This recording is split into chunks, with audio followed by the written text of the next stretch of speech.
All right. So, what I want to talk to you guys today about is what is what is a pump? There are so many misconceptions out there when it comes to should I chase the pump? Is getting a pump a good thing? If I don't get a pump, is it a good workout? Um, and I know guys personally that have looked the exact same in the gym for years because all they do is chase a pump just enough to have an Instagram picture and then they're done for the day, right? And that's definitely not what we're wanting to do when we're trying to build tissue, right? So if you've ever crushed let's say a few sets of curls, right, and your arms just doubled in size, you've obviously just experienced the pump. And if any of you have ever watched the movie Pumping Iron, you know that Arnold compares the pump as the same thing as coming, which I don't know if I agree with that, but we all love that feeling, right? Damn, I look jacked, right? That's what we all typically think. But what exactly is a pump? Um, is it just a temporary ego boost, or does it actually do anything productive for us on a biological level? And should you be chasing it every single time that you step into the gym? So let's break that down. So, just for very simple terms, we got to explain what a pump is. So, a pump is the result of increased blood flow to the muscles during resistance training. So, when you're lifting weights, especially with let's just say moderate to higher reps, right? Anything over, let's say 12 to 15 reps, anything higher than that, right? Your muscles are going to demand more oxygen and more nutrients just to keep up with the demand that you're placing on it. So your body responds by sending more blood to those working muscles, along with other things like plasma, water, obviously, and just other nutrients. Now, this influx in fluid is going to cause your muscles to swell temporarily, right? Like a balloon. That's essentially what the pump is. It's literally just a volume increase due to more fluid accumulation within the actual muscle cells itself and the surrounding area. So, if you'll notice, if you aren't very lean, right, but you do have a couple lines here and there, right? Um, when you get a pump, those lines will go away and it'll smooth out, and it's just that fluid accumulating, filling that muscle again, just like a balloon, right? Um, so for obviously a lot of people, this gives a lot of people that satisfying effect of, hey, I just had a killer workout. The pump's good. Life's good. I don't care if my lifts went up or down, whatever. As long as I got a pump, I'm good. And that's a lot of people's mindset. So is chasing the pump actually beneficial? Now, here's where things get interesting. A pump can be a sign that you're doing effective work in the gym, but it's not necessarily the main driver for muscle growth. However, there are some benefits to quote unquote chasing a pump. Really, just depending on the goal that you have at hand. So, number one is going to be cell swelling and muscle growth or hypertrophy. So, there are some research studies showing that the cellular swelling that occurs during a pump may act as kind of like a trigger or like an activation for muscle protein synthesis, muscle growth to kind of activate and start, right? The swelling. Um, the swelling that you occur when you get a pump places tensions on the muscle cell membranes itself, and this tension on those cells, the body perceives it as a stressor, right? And when the body receives that stress response, it's going to respond by again increasing that muscle protein synthesis and decreasing protein breakdown, which these both are going to support muscle growth in itself. So while it's not the only factor in hypertrophy, the pump could play a supporting role, especially when it's combined with mechanical tension, which is the ultimate driver for any kind of growth, accompanied with progressive overload. Um, and if we look at number two, it's going to improve your mind muscle connection. So when you chase a pump, it obviously requires slowing things down, unless you just go in there. I don't. it's not good to say wrong things, the wrong words nowadays. Just going in there and looking like an idiot, right?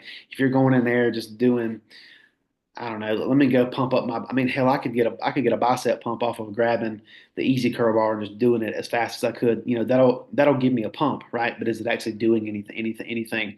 So I say all this to say, when you chase that pump or when you're trying to get a pump, it's going to often require slowing things down, right?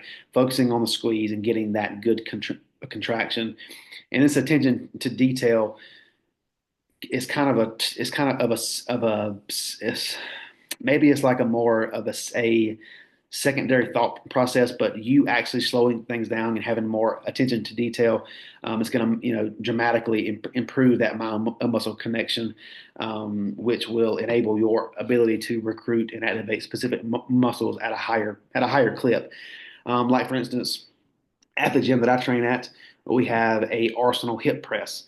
The first few times that I tried it, absolutely hated it. I couldn't get my quads to fire for nothing. Like I could feel me pushing, right? With my legs. It's a quad exercise, but it wasn't until that I really slowed things down in that negative portion. I would hold it, for half a second, and then on the returning to the start position, when I got to almost the full lockout, I was squeezing my quads as hard as I could, and the pump was like that. I ended up doing a few warm up sets and couldn't feel a pump at all. I said, okay, something's not right here.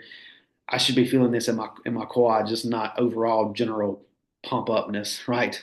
So again, when I slowed things down and really focused on that actual squeeze, the pump came, and I had more mind muscle connection. And there are some studies that the mind muscle connection doesn't mean a whole heck of a lot, and I am aware of that. But I mean, if you're training chest and you can't feel your chest, then obviously something's wrong. It's just kind of easy to to recognize that. It doesn't take a scientist to tell you that. Um, and then just along with the pump itself, number three is going to be increased nutrient delivery and recovery. So obviously, more blood flow to that area means more oxygen and nutrients are going to be delivered to the muscles. This will obviously support recovery.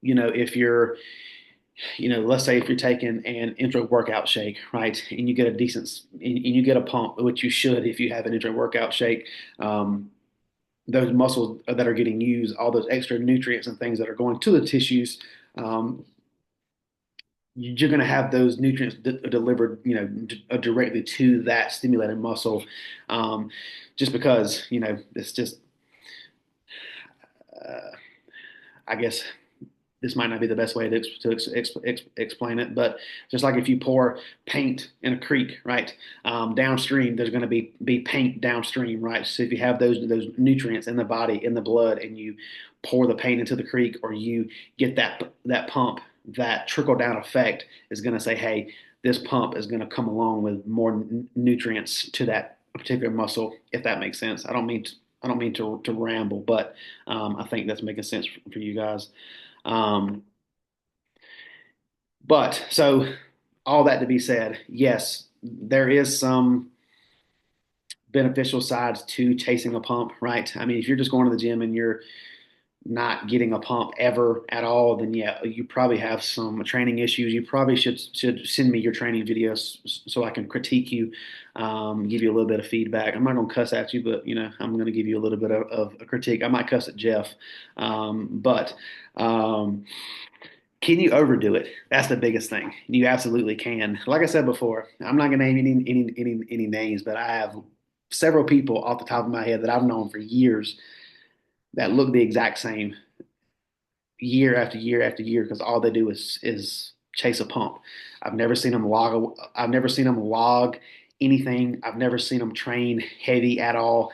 It's always super high reps, enough to get a pump, enough to go grab a picture in the mirror for Instagram, and then they're done, right? As long as they get that picture and they documented it, they're good. They're done. That's not the way that you should do it. But if you're truly only chasing the pump just to have one, right? And you're doing this constantly, it's not a good thing. The main reason is you're just blatantly ignoring a progressive overload. And we all know what progressive overload is. If you're not progressively trying to lift heavier, add more weight, increase the tempo, improve the tempo, increase volume, this, that, and a third. There's a ton of ways to increase progressive overload. If you're constantly chasing a pump, you're going to hit a plateau, not only in your body composition, as like I said, a lot of people that I know, and just overall strength gains. I mean, if you go into the gym and you want to bench press 225 and you can rep it for 20 reps and that's all that you ever do, you never want to try 230 for maybe 19 reps. You just like, nope, 225 is cool. I can get my 20. That's enough for a pump. Rack it, take a picture, and I'm gone. Well, cool. You're never, going to get any better than that phase there, right? But if you quit chasing the pump and chase progressive overload instead, that's when things are obviously going to um, improve for you, right? Now, this may be a little controversial, but it does make sense in an essence. Now, training for a pump typically means higher reps, right? If you're doing a 6 to 8 reps on the hack squat, your quads are going to get pumped, right? But it's not going to be as pumped if you were to do 20 reps on a hack squat, right? That pump is going to be a lot different, with a little bit higher rest.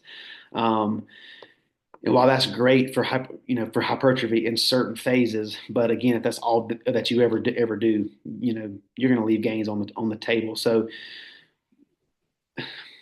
if you're, I don't want to keep having to like backtrack myself, but I really just want to drive that point home. If you're just training for a pump, which is probably going to equate to, again, no progressive overload, higher rep ranges, which again, there's nothing wrong with higher rep ranges. There's studies that show anywhere in between 6 to 30 reps to failure is enough to stimulate growth as long as it's actual true failure. But and this could be a whole nother video on the other end of that, more fatigue is going to be driven up, and then again, if you get more fatigue, the pump is going to be less and less. It's a domino effect down the road, right?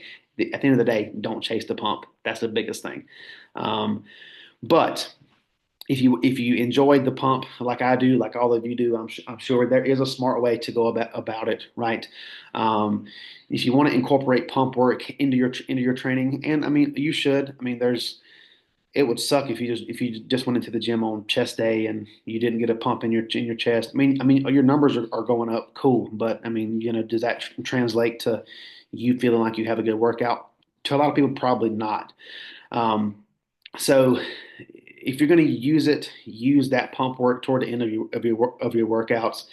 Obviously, do those heavier compound lifts first, focusing on progressive overload, making sure that we're progressing in those numbers, right? And then at the end, if you want to finish with some kind of isolation exercises, any kind of movements that are higher reps, which again, higher reps are going to draw higher fatigue.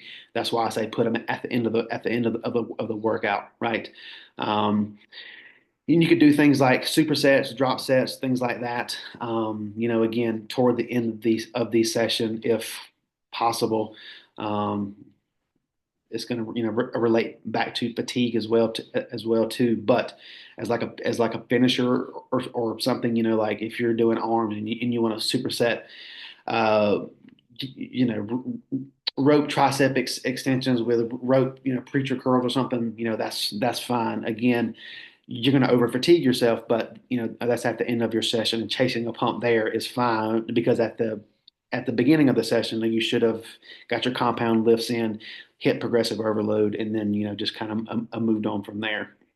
Um, and then, if you have lagging body parts, that's obviously a good thing to do. And this is what I do personally for my chest. If you've known me for any amount of time, uh, my chest has always been my weak point. It's been as flat as this wall here for quite a long time. But one thing that I personally did to bring my chest up is chase a pump at the beginning of my chest workout. And that's not to say that I take back everything that I said about doing it in the beginning, but if I'm doing chest day, I always start out with cable flies. I'm trying to push as much blood into my chest as humanly possible. So when I go into my first pressing movement, I don't have to think about it as much. If you go into a pressing movement, you always have to think, all right, shoulders down, retracted. I'm having to push. I want my thumbs to touch. I want my elbows to touch, right? You have to think about squeezing the chest. But I've already got so much blood in my chest from doing the cable flies. Now all I have to do, and again, this takes time, this takes practice, but now all I got to do is grab the dumbbells or the bar or whatever and just push, and my chest just automatically enables and just activates, right? So again, that's one thing that you could do, especially if you're having either a hard time filling a certain muscle group, or if you just have a lagging muscle. Um, a buzzword nowadays is pre-fatigue or pre-exhaustion. You could do a little bit of that and just see how that feels. Um, it'll obviously help you have more of a mind muscle connection in that certain area. Then enhance, give you a better a workout. So, end all be all, is chasing a pump worth it? Yeah, but there it comes with with context, right? Um, it needs to be done at the right time. You have to put a progressive overload first, and a pump doesn't necessarily dictate a good workout, yes or no. But if you're going session upon session upon session upon session with no pump at all, um, you probably should take a look at your training and figure out why there is no pump. And send me videos, and I'll help you correct them, like a few of you do. But outside of that, that's all that I got for the pump now. And I know that I rambled a little bit, but I see it too often is that a lot of people just chase the pump just to be in the gym. And if that's you, that's fine. If you don't want to see any progress, that's fine. But definitely chasing it just to chase it with no motive of chasing progressive overload either isn't smart. Let's see. So re-input, what kind of movement would be the equivalent of cable flies for quads? Um, so this one's tricky. So if you guys, I'm sure a lot of you know, I've had 4 knee surgeries on my right knee. So jumping straight into a hack squat or a barbell squat or something like that, that's never a good idea for me because I'm stiff as a board. My knees are, so I can't do that right away. So the obvious answer, or maybe the most common thought answer, is going to be leg extensions, right? And for sure, that's a good one to throw in there. But me personally, I like to start any kind of quad day with hamstring work first. Um, I'll do lying leg curls, upright, hamstring curls, anything to get the back of that knee very stabilized, very very very warm, right? Ready to go. And then kind of in the I mean, there has been times to where I would do a lying hamstring curl, get up and do body weight squats until my quads are just pumped. I'm not going to do a ton of them. I'm not going to over fatigue myself, but I'm doing enough to get the hamstrings warm, to get the back of the knee warm, and then there's a little bit of blood in the quads. So when I do, start a hack squat or a barbell squat, I don't have to do a ton of sets to get that quad activation firing, if that makes sense. I mean, the leg extension would be the obvious answer that everybody would probably say, but for me personally, I like to make sure that the back of the knee is warm and it's good to go. I mean, because if you're going down in a hack squat, it's just not the quad that's taking the tension. You got the hamstring and the glutes that come into that too. So The movements I do for quads are all heavy. So that's something I've been struggling with is like how to properly get warmed up with those. Um, but I usually alternate. I'll start with leg curls on the hamstrings, obviously, and then go to quads. But I might just front load it with both hamstrings and then go to both quads. That might help just because that's something I've been having issue with as well. it could, but there have been times where I've tried that. Like I would do a lying hamstring curl. And we all know if you're doing a line hamstring curl, if you push it too hard there, you get some lower back involvement, right? You don't want to get your low back pumped up to where it's hurting, and then you're having to go hack squat, and now your low back is hurting while you're trying to hack squat because you did hamstring work before your quad work, right?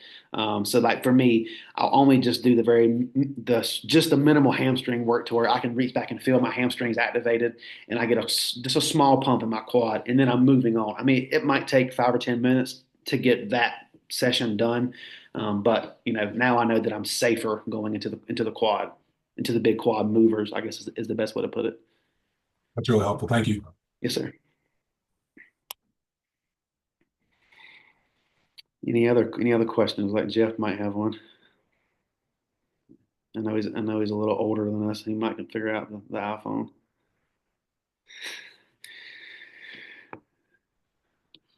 Hang on.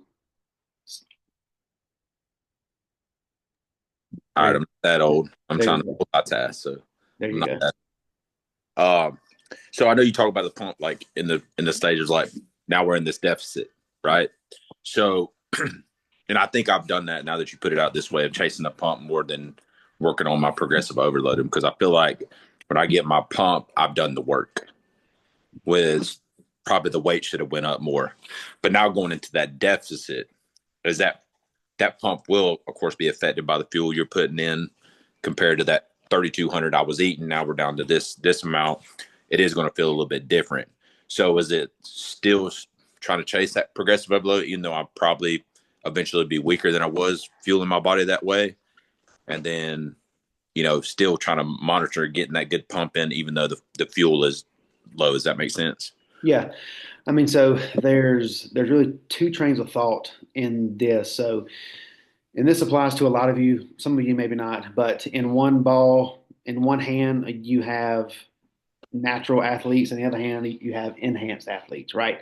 If you're a natural athlete and you're in a big deficit, your progressive overload is going to suffer a little bit, right? You mean you're not going to be breaking PRs week after a week after week after week, and you should be still be relatively hanging in there, right? I mean, you shouldn't go from a 405-pound squat down to a 225 squat, right? Like it shouldn't drop off that extensively. But in the back of your mind, you also do have to keep in mind that you are in a deficit. There is lower food, but you still should push as hard as you should to try to uphold that as long as you can. But kind of what comes into play as far as an enhanced and a natural individual goes is if you're a natural individual, there's not going to be any growth going on in that catabolic state anyway. So the workout is serving you is really serving you two purposes. One for energy and movement, or energy expenditure, right? And then for two is helping you preserve the muscle that you already have. So for sure, you could chase a pump if you're in a deficit and more on the natural side of things. But you also have to give that muscle a reason to stick around as well too. I mean, if you just go from, chasing numbers every single week and now you're in a cut, okay, I can slack off a little bit. I'm just going to chase the pump more often. Well, you're changing the stimulus that the muscle was built upon. It's not gonna hang around. If that makes does that make sense? So just because you're in a deficit shouldn't change the way that you train. Now granted, if you're doing a bodybuilding show or something, or you're super super lean, I don't want you trying to pull a 800-pound deadlift a week out from show, right? Obviously, be a little smarter with things like that. Um, but the main thing is just the the work that you put into getting that muscle is the work that's going to keep that muscle. Now, on the other hand, if you're an enhanced athlete, that changes everything, right? You should still be progressing pretty far into that deficit up until the last few weeks, right? At that point, it's maintenance and fatigue management at that point. So yes, chase the pump, but also make sure that you're training to keep the muscle instead of just training to keep a pump, if that makes sense.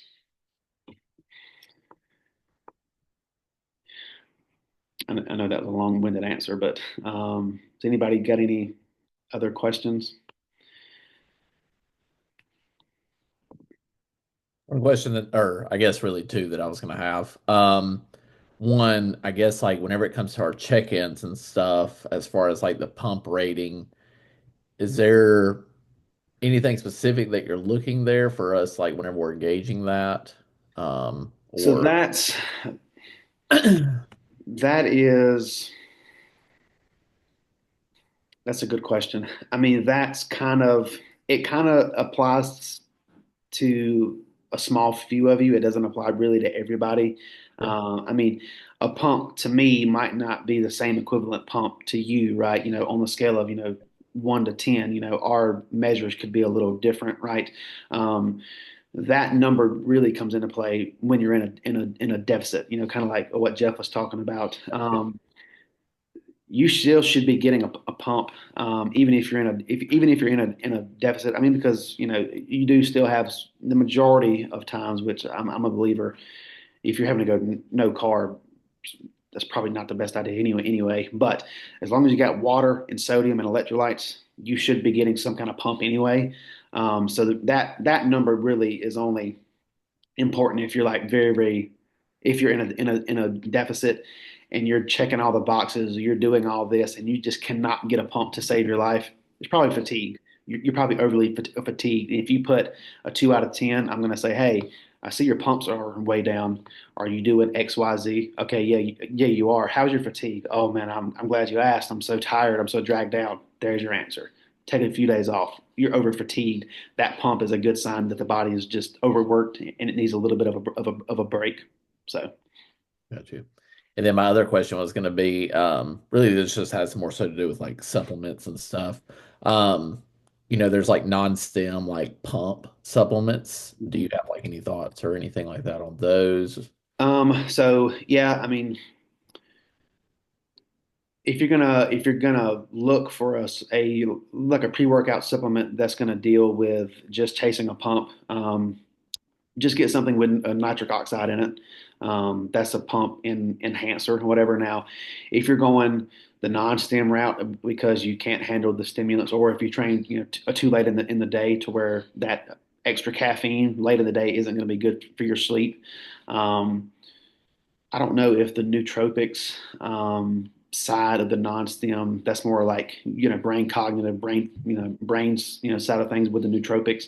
I don't know what their main active ingredient is, and it could. I mean, they could still have some nitric oxide in them.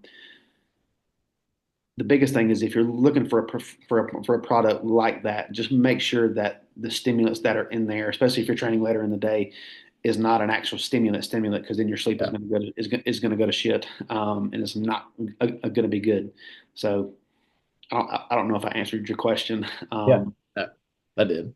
Okay, but nitric oxide, if you want a crazy pump, um, from a supplement store, or there's another one that's has been really popular on Instagram, and I don't have TikTok anymore, but apparently it's on TikTok. It's called like liquid glycerol or something like that. It's liquid glycogen is Yeah. essentially what it is. Supposedly that gives you a good pump, but so does rice and rice cakes and stuff like that too. So if you want to fall into the hype and pay $50 for a little bottle of Yeah. liquid carbohydrates, sure, go ahead. Not me, but anyway. So anybody else got any questions at all? Yeah, one more. When it comes to the progressive overload aspect of it, how do you gauge it? Because following your program and me tracking my numbers, right?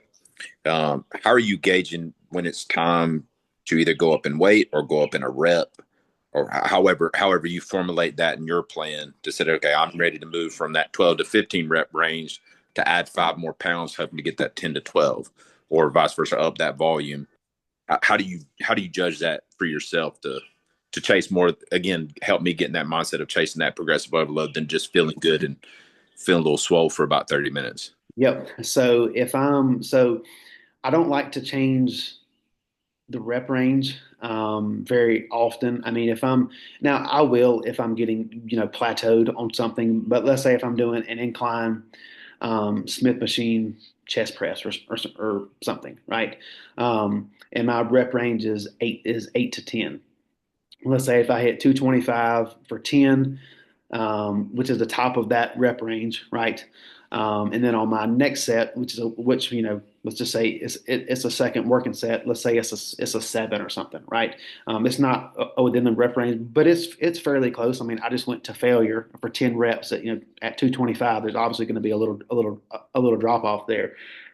It kind of depends. I'm going to notate in my notes at the bottom of my workout thing. For the incline, set 1 was 10. I met the goal, right? Set 2 was 7. I mean, it still felt great, right? And then it kind of rolls on into the next session. The next time that I do this movement, let's say it's the next week, 5 days later, whatever it is. I'm looking at it and say, okay, I feel pretty good today. Last week I did 10 at 225, but I'm still trying to stay within that 8 to 10-ish rep range, right? Do I either add a 2.5 on each side, or do I stick to the 225 and try to hit 11 to make sure that I'm going to bust through that rep range, right? And now, so this is me personally. It's very subjective. It's how do I feel that day? Do I think that I can push past that without my form getting too sloppy? So it's kind of dependent, right, on how you feel, and if you think like I don't want you to do 8 to 10 rep range and then you hit 10 and you're like, okay, let me go ahead and do 12 to 15 this time, because at that point you're driving up a more fatigue that's needed, to whereas you can just add on a 2.5 on each side, add 5 pounds total, and try to hit the same 10 there, and still be overloading in a progressive manner. Does that make sense or not really? Yeah, I get what you're saying, but like give a better example.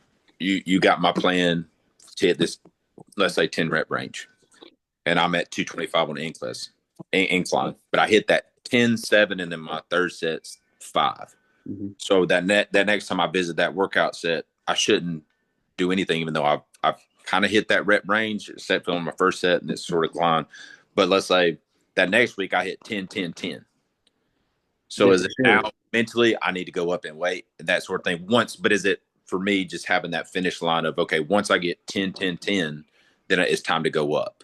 Yeah, but you're never going to get 10, 10, 10 because of failure. I mean, if you hit true mechanical muscle failure at 10 reps at 225, there is no humanly possible way that you're going to get 10 on the next and 10 on the next. If you did, you didn't hit failure on the first 2 sets. You see what I'm saying? Yeah. Okay. Gotcha. But if you hit 10 and then you hit 7 and then you hit 5 and you look back at your logbook and say, okay, all these felt very, very strong. Screw it. Let me put 230 on there. That's just 5 extra pounds. Let's see if that 5 pounds made a huge drop off, or if you got 9 or you got 8, that's cool. Stick there. And then just, work your way up those progressions, right? So if your rep range is like a 3 rep range, right? On a good week, or not a good week, but on a very progressive trajectory. Let's just say if you're getting 250 for 8 reps, and then the next week is 250 for 9, the next week is 250 for 10. I mean that's a pretty solid trajectory right there, right? But it's never going to be that way. More than likely, it can be, but the biggest thing is just don't be afraid to try it, but don't. If you really struggled with the 10, like you're like, damn, I must have had some, I don't know, I must have got some good karma juice or something from somewhere walking into the gym today, and I was a monster. I did 225 for 10, and I only did 5 last week. That's probably a fluke, right? But the main thing, just don't be afraid to try it. But if you try it and you totally tank it, pull those 2.5 and those 2.5s back off, and go back to it again the week before. Finish out that working set that you have in your program. Yes. Okay. Yes. Cool. All right. Thanks, man. Yep. No problem. All right. Well, anybody else got anything else to add? Ren waved. He had to go. So, but outside of that, if nobody else has got any questions, we'll wrap up. But if you guys do, just feel free to shoot me a message and we'll go from there. But outside of that, I appreciate you guys hopping on, and I'll talk to all you guys soon.